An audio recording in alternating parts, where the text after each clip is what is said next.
So unlike a sidechain, which has its own independent security, where if a sidechain's validator set gets corrupted or compromised, the security of the network is compromised. Rollup inherits the security of the layer 1. So as long as Cardano is secure, the rollup is secure. This also means that the rollups have to pay for the security, right? So when we talk about these batches of transactions, we're consistently transacting with the layer 1, right? We're doing a ton of transactions on Midguard, and then those transactions get published to the layer 1, right? And you can imagine if you look at like Ethereum, you see Optimism, it's publishing these all the time, like every single block. It'll be the same thing with Midguard. And a lot of people I know are worried about L2s capturing the value of Cardano, right? But this isn't what's happening. What's happening is that you do transactions on Midguard and it'll just get merged with, it'll just get batched. We often talk about transactions per transaction, right?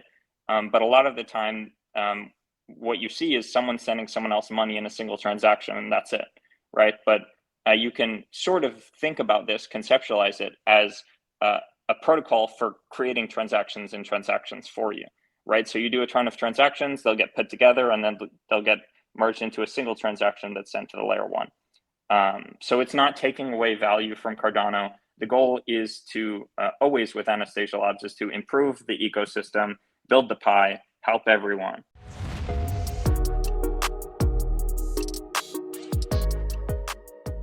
What's up, Beta Nation? Welcome to Dapp Central, your home for everything blockchain and crypto. I'm your host here, Free. As a part of today's video, we're diving into Project Catalyst funding round number 12. I'll be sitting down with Philip DeSoro as well as George to talk a little bit more about layer 2 scaling solutions, as well as Midguard, which is one of their proposals. Without any further ado, let me go ahead and bring up today's guest. First and foremost, we've got Philip DeSoro, the CEO and founder of Anastasia Labs, a smart contract auditing protocol here on Cardano. Philip, always a pleasure to see you. How are you doing on this wonderful Friday? Nice to see you again. Yeah, I'm doing great. For Awesome. those of you that don't know, yeah, I'm the CEO and founder of Anastasia Labs. We're an R&D firm on Cardano. Perfect. Let me go ahead and bring up George, who's a fellow contributor to M Labs, I believe, in times past. Right now, I think he might be doing some solo work. George, welcome aboard. How are you doing on today? Hi, I'm doing great. Yeah, indeed. I was formerly at M Labs for 2 years, and then this year I'm setting out on my own together with Phil and Anastasia Labs. We're bringing to life Hydrazoa and Midguard, our two complementary L2 solutions. So excited to be here. My pleasure. You guys are awesome. You guys have already done the beginning of my job for me, which is the introductions. So without any further ado, I think we should just jump right on into Midguard. Now, before we talk about Midguard, which is your proposal for Project Catalyst funding round number 12, I think it might be good to maybe just briefly highlight what layer 2 scaling solutions are, and then the different types that are currently available. So I'll turn it over to either one of you. Feel free to go ahead and just jump right on in. But I know that we've previously discussed 3 types of layer 2 scaling solutions. I think it'd be great to maybe break that down, generally speaking, for the audience, and then we'll dive into the details in the nitty-gritty here for your Catalyst proposal, aka Midguard. Right. So the 3 types of what we commonly refer to as layer 2 solutions are ZK rollups, optimistic rollups, and state channels. Right. And on other chains, for instance, an optimistic rollup is Arbitrum or Optimism. ZK rollup is like the Polygon ZK L2 or ZK EVM, I think it's called. And then state channels are things like Plasma and Lightning Network. On Cardano, so far, we only have state channels. We have Hydra. That's our native state channel solution. And it's put in a massive amount of R&D work. And I'm sure George will expand on, its unique properties. And on Cardano, we don't really have, in fact, we don't have any rollup solutions yet. And Midguard aims to be the first. It is an optimistic rollup, not a ZK rollup. And we'll go more into, the differences. But what this means from a high level is that it's trading settlement for throughput. So it's going to be very, very fast.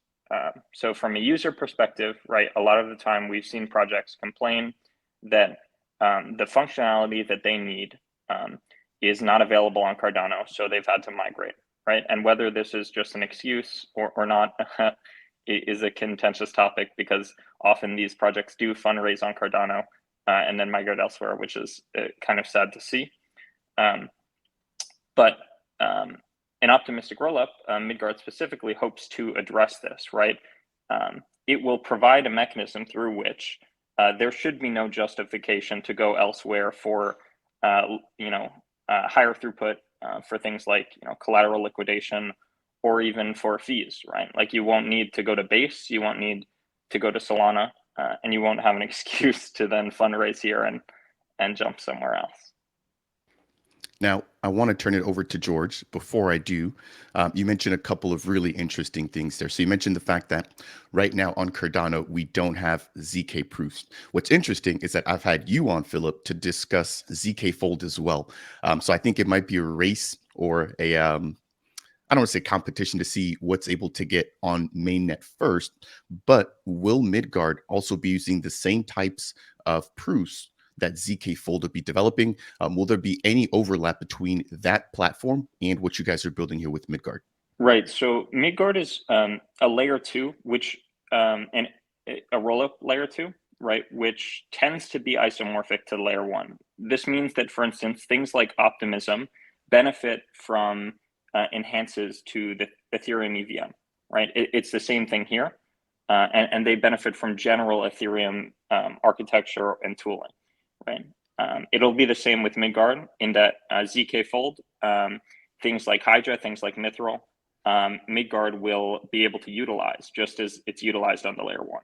So, for instance, the ZK proof stuff that's coming out with Plutus V3, which is going to enable a wide range of scaling opportunities and new types of applications that haven't existed previously because we didn't have the primitives required for ZK proofs on chain.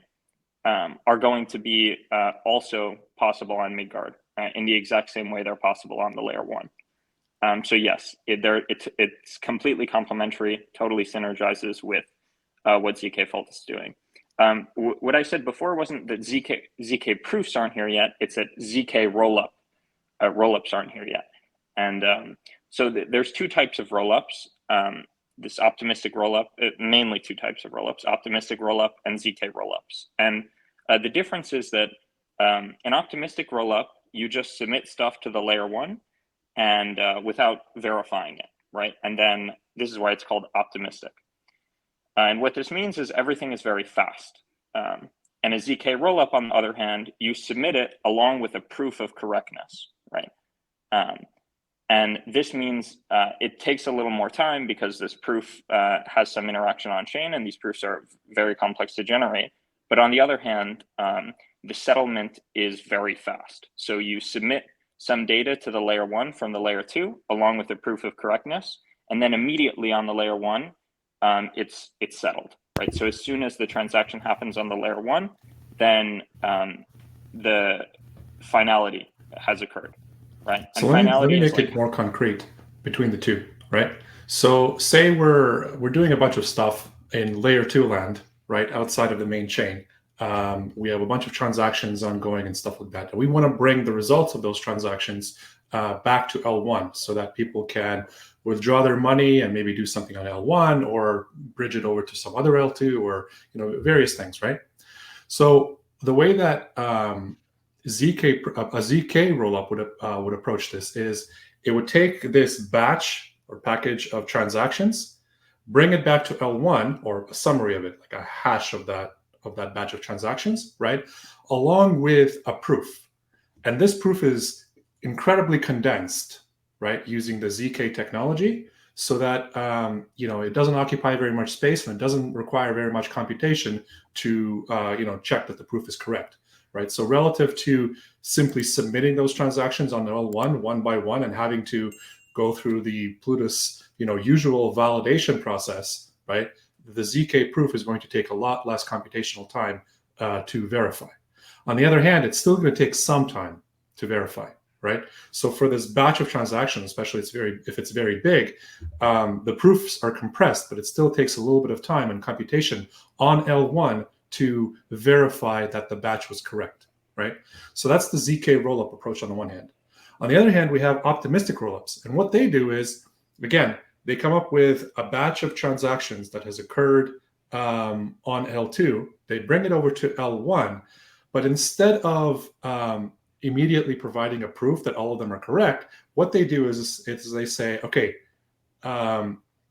trust me, they're correct. And I'm putting up a bond. I'm putting up, I don't know, 500,000 ADA, million ADA, whatever the bond is. I'm not sure what it'll end up being, right? And I am going to delay any withdrawals based on these transactions for 5 to 7 days or something. And those days are needed to give an opportunity for anybody out there. It doesn't have to be, in any group or anything. Just anybody out there can download the transactions corresponding to this batch, right? And locally on their machine, run a piece of software that checks all these transactions. And if any problems are detected, any fraud is detected, you can come back to L1 and show a very pinpoint proof that there was fraud, right, in that batch of transactions. And as soon as you show that within that 7-day window or 5-day window, right, that batch is invalidated, so it does not take effect, and whoever posted that batch loses their bond, right? Right. So those are the two approaches. Yeah. So at a high level, ZK rollups in general is batching a ton of transactions off chain and then submitting them together in one transaction on chain, right? And a ZK rollup submits those batches along with proofs of their correctness. An optimistic rollup submits those batches and says, well, if you don't trust me, then for the next 7 days, anyone can contest whether these are correct or not, right? And if someone does contest and demonstrate that there's fraud in any of those batches, then the batch is invalidated, which means it never makes it into the state of the chain. So for instance, if I try to do a double spend or something, or the validators try to do anything that would hurt users or affect the safety of funds, then anyone at any time can say, hey, there's fraudulent activity, and that batch would be invalidated, right? And nothing bad would happen to user funds. And the nice property of this is that all it takes is one honest party to assure the safety of a layer 2, right? And this is rare in crypto. You typically always need an honest majority or at least some substantial honest minority. But in an optimistic rollup, you just need a single honest party, and it can be anyone. A single person who's paying attention at any time within the 7-day period to come on and show that something was fishy, right? Which is quite a good security guarantee, right? Like, especially if we have incentives in place for people to be monitoring the activity that's going on in L2, right? And whenever they come in and they show that something went wrong, right, they get rewarded for it, right? Yep. So so the trade-offs then between the optimistic rollup and the ZK rollup is that with the ZK rollup, because you're showing the proof up front, it's a positive proof, right? So it's a proof of this is correct. As soon as that proof is processed on L1, immediately you can release all the funds or do whatever you need to do in terms of withdrawals, right? So the waiting period is much shorter for the ZK rollup. On the other hand, with the optimistic rollup, the waiting period is longer, right? But the amount of processing that has to be done on L1 is lower because there it's negative proofs, right? You only need to show a proof and process that proof if something went wrong. Otherwise, it's all good, right? And I want to make it clear capacity from the chain that the decision to make Midguard an optimistic rollup wasn't a decision based on the idea that optimistic rollups are better than ZK rollups. It was a decision based on this is a gradual process. And typically ZK rollups are the second stage of that. It's something that is built on top of existing rollup architecture, right? So for us to jump in when Cardano has 0 rollup solutions and to say, okay, we're going to jump right into a ZK rollup, which is extremely nuanced and there's so many components that can go wrong and it's very new technology. This would be sort of irresponsible. And we want Midguard not just to exist as an L2, we want it to exist as a framework for L2s. So what we expect and what we hope to happen, right? Ethereum, the whole narrative of being, and the same for Cardano, of being a layer for settlement, right? A robust, secure execution layer for settlement requires many L2s. It requires a network of these things. So what we hope to happen is, people fork Midguard and build supply chain L2s with it, or ZK L2s with it. That's pretty impressive. Oh, Yeah, sorry, go and ahead. let's think about the logistics of a hard fork, right? So we know that ZK technology will be enabled by the features that the Chang hard fork will bring. But logistically, right, if we look back historically, when the Vassal hard fork came out, it took about a month or two for simply the dev tooling not to be broken when trying to interact with, with those things. So everybody had to update their dev tooling. And then it took another, 4 to 6 months or something for the dev tooling to not just not be broken, but also to support and have the ergonomics for developers to build using those, Plutus V2 features, right? And then after that, all the dApps were able to start really utilizing those features, right? Which is why you're seeing the V2 versions of dApps coming out now, or coming out within the last few months, Sunday Swap and Min Swap, things like that. So it takes time for the community to assimilate the new features that are being brought by the Chain hard fork. It's not a turnkey switch that immediately, all of a sudden all your dApps are using these features, right? And so because of that, it's prudent to sort of not rush necessarily to try to ship using those upcoming features, but take your time, see how the dev tooling is working, and so that when you do launch, you have a more robust product. Right. Yeah, we don't even know like the design patterns and architecture of any of this stuff. And you can see this with Plutus V2 as well, as like, months and months after it came out, still new design patterns were coming out and best practices were coming out. And it's only about now that like we have sort of a good grasp on like the standard DApp architecture for these things. So it'd be the same thing with this new fork as well. I do want to touch a little bit on what I think is really interesting in terms of the unique properties of Cardano and the unique features that Midguard can have compared to optimistic rollups on Ethereum, like Optimism or Arbitrum. So one of the big things is this fraud-proof system that we've described, where basically you'll be able to do a ton of stuff on Midguard, and then your transactions will be batched and submitted into batches on the layer 1. And this means you could do things very cheaply and very quickly on Midguard. And then there's 7 days where people can contest the validity of the things that happened, right? So they can submit fraud proofs, essentially saying, okay, this batch, there's some fraudulent activity and it should not be considered valid and make it into the state. And what this system involves essentially is re-executing the transactions on the layer 1 that you claim are fraudulent, right? So say a third party sees a batch of transactions coming from Midguard. A ton of people did a ton of swaps on Midguard. That batch was published to the layer 1. A third party checks that batch, sees that there's some fraudulent activity. What the standard way of having these fraud proofs looks like is in the Ethereum smart contract, it would execute those transactions, right? The ones that are claimed to be fraudulent. And then it would show that the expected state after executing those transactions doesn't match the state that was published. This is quite technical, but from a high level, what it means is you have to do a lot of computation. You have to execute the whole transaction, right? As if you did like a layer 1 Ethereum transaction.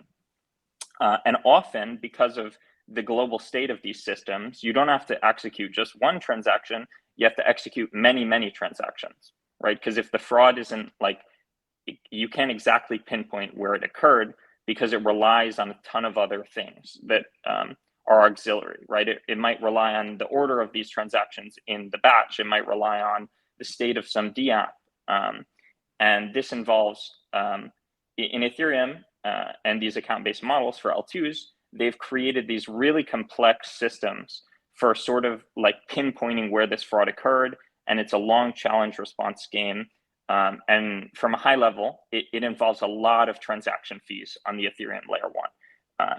This can easily add up to thousands of dollars of transaction fees if it's a very complicated fraud proof, right? Because basically what you have is someone saying there's fraud here, another party saying, nope, there's no fraud. And then this is like a challenge response where you're both doing transactions on each way, playing this game to try to prove either that there was fraud or no fraud. And this involves a lot of transactions. And this is one of the big downsides of optimistic rollups, is that this fraud communication, this challenge response, can be so long and so expensive. On Cardano, because state is localized, we don't have this problem, right? So in Ethereum, you might be able to say, well, anyone can prove fraud in the optimistic rollup, so it's safe.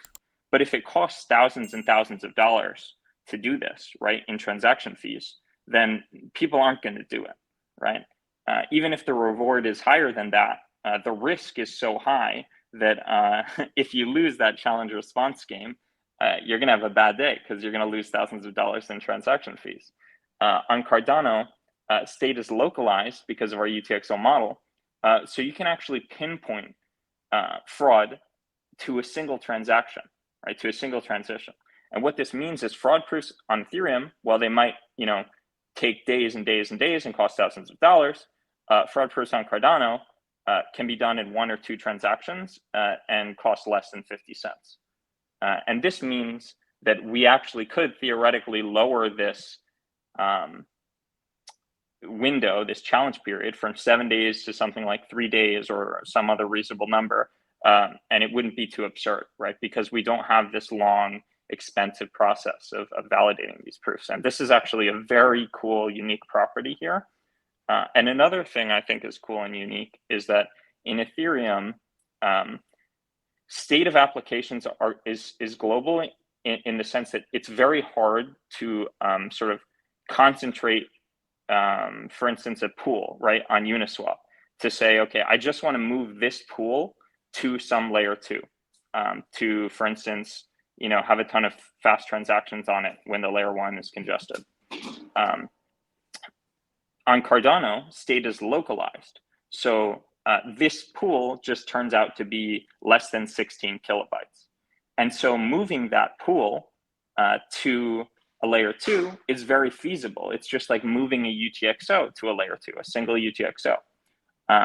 And this allows us to have some really, really cool interoperability properties and some really, really cool UI and UX properties. And that on Ethereum, right, you couldn't imagine an app, a DApp, being able to move between L1 and L2 seamlessly. You'd have to, redeploy the whole thing. You'd have to have some huge communication mechanism where you can send tons of data between the two, right? Because you have to send a lot of data for the Uniswap app state for that specific pool. Whereas on Cardano, you have to send a very, very small amount of data. You have to send 1 UTXO. So this is some of the stuff I'm really excited about, and some of the things that I think that make this so innovative and is going to make it so unique, and is going to demonstrate, some of the design decisions that were made early on in Cardano in terms of EUTXO actually have a lot of substance to them, and actually are going to allow us to do a lot of things that are extremely impactful from a UI UX perspective, from the user perspective, from a fee perspective, and from a feature perspective. There are so many things I want to go ahead and respond to. For the sake of time, I'm going to pick just a couple of things, right? So you guys discussed this basically allowing for Cardano to shine. You just talked about the fact that the challenges won't be as costly as on other ecosystems. And these are things that I think the community really need to hear and need to be more familiar with, because again, this is when we begin to see the EUTXO model really begin to shine. Now, so far, we've had discussions about how layer 2s and scaling solutions work outside of Cardano, but because a lot of my audience is already familiar with Cardano, I want to pose 2 separate questions. The first question is, do you guys mind breaking down state channels, for example, something like Hydra, which we're expecting in Cardano, versus something like Midguard using the optimistic rollups? And then one big question, which I know you guys are going to get when it comes to this proposal, is how long will this take? Because again, you guys mentioned earlier, we've had Plutus V2 online technically on the mainnet for a long time now, but it's taken almost a year or two to actually see implementations of it. And as soon as people start implementing that, then we get a new version, which is now V3, right? So it's sort of like a lagging system where it takes developers a really long time to finally be able to use their tool set, as George mentioned earlier. So those would be my two questions. Number one, probably the easier question, is when could we actually see Midguard hitting the main net?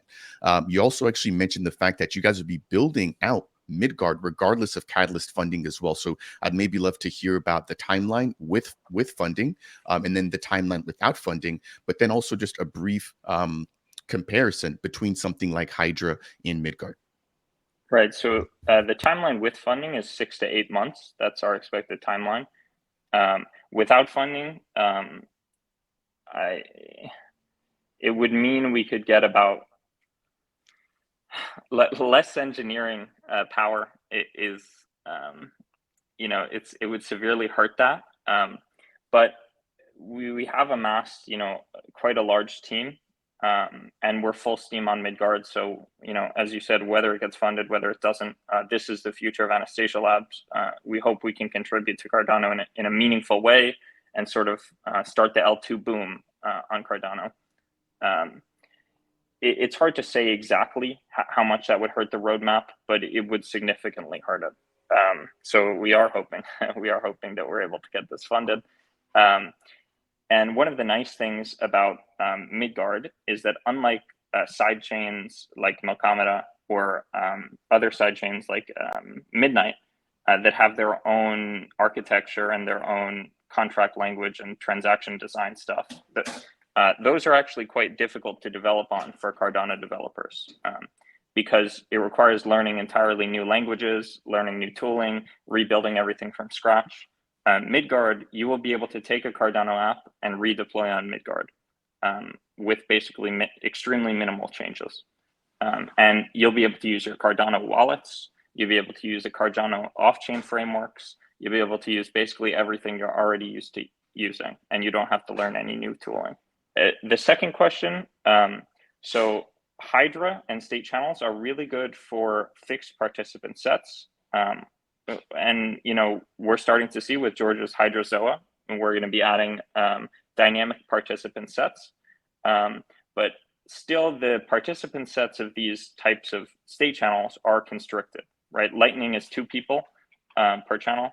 Hydra is more, but Hydra isn't going to be a validator network of 300 people, right? You'd imagine 5, 10. Maybe, I don't know, George, what would the upper limit be? It's because state channels are multi-signature based. So for everything that happens in the state channel, you need to go around and grab and get the signatures from all the participants. So that naturally limits how much you can scale the participant set for a particular state channel. State channels are more meant to have small groups that have their own state channels, and then you want to network between them so that if you want to interact, if you have one person in one state channel, one person in another state channel, they can interact by hopping like their transactions from state channel to state channel. That's kind of how the Bitcoin Lightning network works. And relative to rollups, the advantage of state channels is that, remember we were talking about, ZK rollups need to give an upfront positive proof of everything was right, and the optimistic rollup needs to provide negative proofs if there are any fraudulent transactions that to invalidate the batch. The way that state channels address this is that they don't need to prove they don't need to provide any proof at all, other than that the small group of people have signed off collectively on what they're bringing back, right? And because the state channel is only dealing with the funds and information of that small group of people, that's all you need. You don't really need anybody else in the world to say anything about what these groups are bringing back, because if they all agree, then we should all be fine with it, right? Right. So that's the state channel approach. Yeah, so for this type of architecture is typically suited for a single Dapp, right, at a time per state channel, right? So you could imagine right now, like there's this Hydra auctions thing where you could deploy an auction on a Hydra instance. But for a lot of the time in L2, you want to do things like that are multi-app scenarios. For instance, a lending platform, right? You'll also need liquidations, which would involve swapping some asset on a DEX, right? And this means all the things need to be deployed in the same network. and you need to be able to interact with each other, right? With Hydrazoa, we hope to make Hydra more lightweight to create networks of Hydra heads so that this is possible, but that's not in the initial scope, and it's something that needs a lot of R&D work to achieve. With Midguard, right, you can have all these applications in the same network interacting with each other. So where Hydra, imagine you could scale a DEX to have higher throughput. With Midguard, you could scale a DEX to have higher throughput and interact with some lending platform or all these other things without having to go into the Hydra head and exit the Hydra head for each thing that you want to do. Yeah, exactly. So hopefully that's a high level difference. And also these things can complement each other in a lot of ways. For instance, this fraud-proof challenging, Hydrazoa and Hydra can be used when you need a challenge response proof, right, between the two parties, because typically challenge response can involve a lot of interaction, and this means a lot of L1 transactions. But because it's a fixed participant problem, right, you have someone who published the transactions and someone who wants to challenge those transactions. You can actually, use something like Hydrazoa to do this very fast and very cheaply. So we do have a lot of synergy between Hydrazoa and Midguard, and we have a ton of ways that they're going to be interoperable and used and how they can help each other, especially with like withdrawing funds and things like that. Yeah, you guys are a wealth of knowledge. I'm learning so much as I'm able to just sit back and soak it all in. I want to end off here with a brief discussion surrounding Hydrazoa. I want to highlight, though, one thing that you mentioned that really piqued my interest was when you mentioned the difference between sidechains and them having their own consensus, their own security mechanisms, et cetera, and the fact that with the implementation of something like Midguard, L2 on the native L1, everything in terms of integration is basically going to be seamless, right? And so everybody can take advantage of it without having to do as much work as redeploying on a separate network and, relearning everything on a side chain. So that was one of the biggest benefits, one of the bigger benefits that I've heard you guys mention that I think poses a unique selling point for something like Midguard. Now, we just discussed the fact that with the ZK rollups, there are these challenges, right, that can happen. And what's really interesting that you just alluded to is the fact that we have Hydrazoa, which uses state channels that can then be used if there is any sort of this fraud detection or this fraud challenges going on. So I'll turn it over to George here. This is a second proposal, which I believe you're spearheading, right? So I'd love to hear a little bit more about Hydrazoa, how that maybe complements or differs from Hydra, and exactly how you see it being used in addition to the first use case that we've discussed, which is for potential fraud challenges when it comes to ZK rollups. Optimistic when it comes to optimistic rollups. Excuse me, Yeah, optimistic rollups. There's so much going on up here. Yeah. Go ahead. Yeah, for sure. So elevator pitch for Hydrazoa, sorry. Hydrazoa is an evolution of Hydra. It builds upon Hydra and it improves Hydra in the particular pain points or bottlenecks that I've identified when I was leading a team that was building an application on top of Hydra.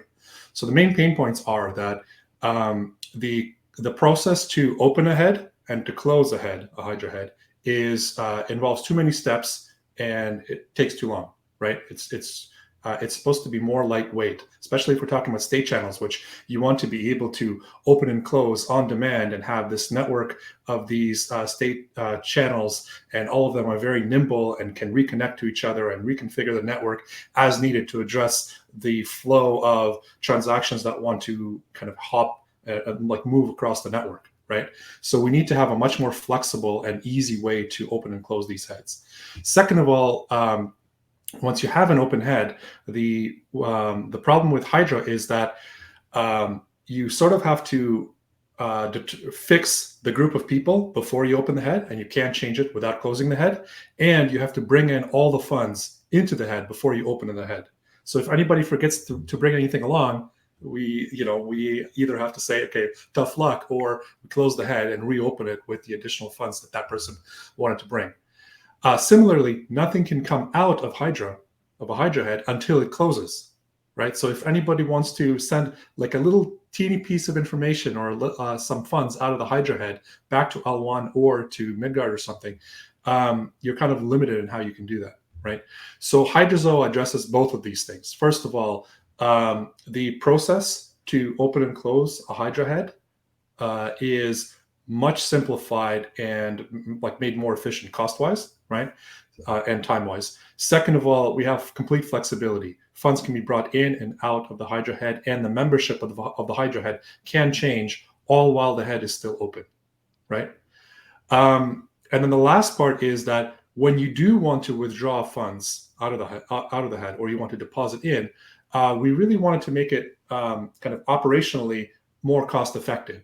And so for those transactions, we're minimizing to the bare minimum the amount of smart contract execution that needs to be done there.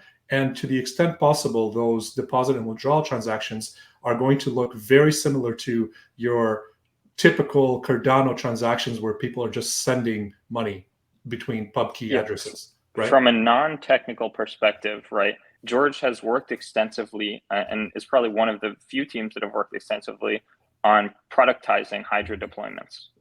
He's worked with this Hydra auctions to be sort of the first proof of concept of Hydra on mainnet and demonstrate, what it's capable of and building a real app protocol with it. And when he did that, he learned a ton of pain points of actually deploying Hydra currently. And Hydrazoa is designed to address these pain points and be sort of a production implementation for Hydra deployments for real Dapp, real productized Dapp development. And this is very impactful because a lot of the teams, Hydra exists and you can potentially use it right now, but we're not seeing a lot of Hydra apps being developed right now. And this is because of, a lot of the pain points that George has illustrated and resolved with Hydrazoa. Yeah, and what you were looking at just there is the white paper for Hydrazoa, which we actually published last year when we first attempted to get this proposal through Catalyst. And we have the smart contracts fully spec'd out in minute technical detail, and it's been shared with the various technical experts around the community, and the feedback has so far been very positive in terms of technical feasibility and soundness, right? I wouldn't necessarily, unless, for the brave people in the audience, certainly do try to dive in and try to read it. But we're actually working on a much more approachable set of docs that are not using any math, not using any, technical jargon, and really trying to explain everything about Hydrazoa. So we'll have an overview, we'll have an article about the user experience, an article about how it works, but again, in sort of approachable layman's terms, as well as a comparison between Hydrazoa and other L2s, such as Midguard, Leviathan, Bitcoin Lightning as well, and Hydra, all of those, just so you can kind of see the pros and cons, the trade-offs involved. Along with, I think I'm going to add another article on the synergies between the Hydrazoa and some of the other L2s, like some of the ones that Phil has alluded to with Midguard. Yeah, I think anything to simplify things. I realize while we need developers, right? Like they basically are what allows for the chain to grow, expand, and to really innovate. A lot of the community isn't made up of developers, at least the general community of investors, So again, my reach here being towards that general audience, I think anything that you guys can provide to make the concepts so much easier is always a positive. So I'm going to be looking out for that. But I want to just congratulate you, George, for all the work that you've done. I know Hydra in itself is extremely, extremely complex and very difficult to pick up and understand. And so for you to be adding all these different features to allow for more flexibility of such a rigid protocol, I think is impressive to see. So I'm definitely fully backing both of these proposals. For the viewers watching at home, make sure to go ahead and check out the links down below. Make sure to go ahead and support all these builders, that are trying to add more value and scale Cardano, that way we can really adopt and onboard the masses here. As we get ready to close out today's interview, I want to go to the both of you guys for any sort of final thoughts, whether that's surrounding Hydrazoa or even Midguard, right? So are there any parting words or maybe things that we haven't touched on that you guys want to highlight? I want to give the both of you kudos. You guys literally somehow read my mind throughout the entire interview. I was going to discuss, cost efficiency, security, etc., and you guys were always one step ahead of me. So again, this has been a huge learning opportunity for me. I'd love to have you guys both on for an additional chat, discussing layer 2 scaling solutions and how they can be implemented on Cardano to provide more benefits, not just to you guys and your protocols and what you guys are building, right, but to the entire Cardano community. So maybe George will give you the first opportunity, and then Phil will come to you for last and closing thoughts. So two things. First of all, even though we mentioned the word batches when we were talking about Midguard, this has no relation to the notion of batchers that you have in AMM dexes. So to avoid any confusion, don't link the two concepts together. I don't think we have enough time to explain why they're not related, but just take it from us, they're not linked. Second of all, in terms of technical feasibility and timeline, I want to reinforce what Phil had said before. So our timelines don't depend on the Chang hard fork in any way, right? We are able to start tomorrow without waiting for anything to happen in terms of new hard fork features, right? And we've both spec'd out our protocols to sufficient degree that we have anticipated most of the things that we'll need to have in place and that we'll need to implement. And right now, we don't foresee any major roadblocks, right? But of course, unexpected things can happen, as you're starting to actually implement these things. But we're fairly confident in our roadmaps. Over to you, Phil. Yeah, you summed everything up nicely. I think I'd like to end one final thing. So one of the nice things about layer 2 rollup solutions, and actually Hydrazoa, but even more so for rollup solutions, is that they rely on the layer 1 for security. They inherit the security of the layer 1 entirely, right? So unlike a sidechain, which has its own independent security, where if a sidechain's validator set gets corrupted or compromised, the security of the network is compromised. Rollup inherits the security of the layer 1. So as long as Cardano is secure, the rollup is secure. This also means that the rollups have to pay for the security, right? So when we talk about these batches of transactions, we're consistently transacting with the layer 1, right? We're doing a ton of transactions on Midguard, and then those transactions get published to the layer 1, right? And you can imagine if you look at like Ethereum, you see Optimism, it's publishing these all the time, like every single block. It'll be the same thing with Midguard. And a lot of people I know are worried about L2s capturing the value of Cardano, right? But this isn't what's happening. What's happening is that you do transactions on Midguard and it'll just get merged with, it'll just get batched. We often talk about transactions per transaction, right? But a lot of the time, what you see is someone sending someone else money in a single transaction, and that's it, right? But you can sort of think about this, conceptualize it as a protocol for creating transactions and transactions for you, right? So you do a ton of transactions, they'll get put together, and then they'll get merged into a single transaction that's sent to the layer 1. So it's not taking away value from Cardano.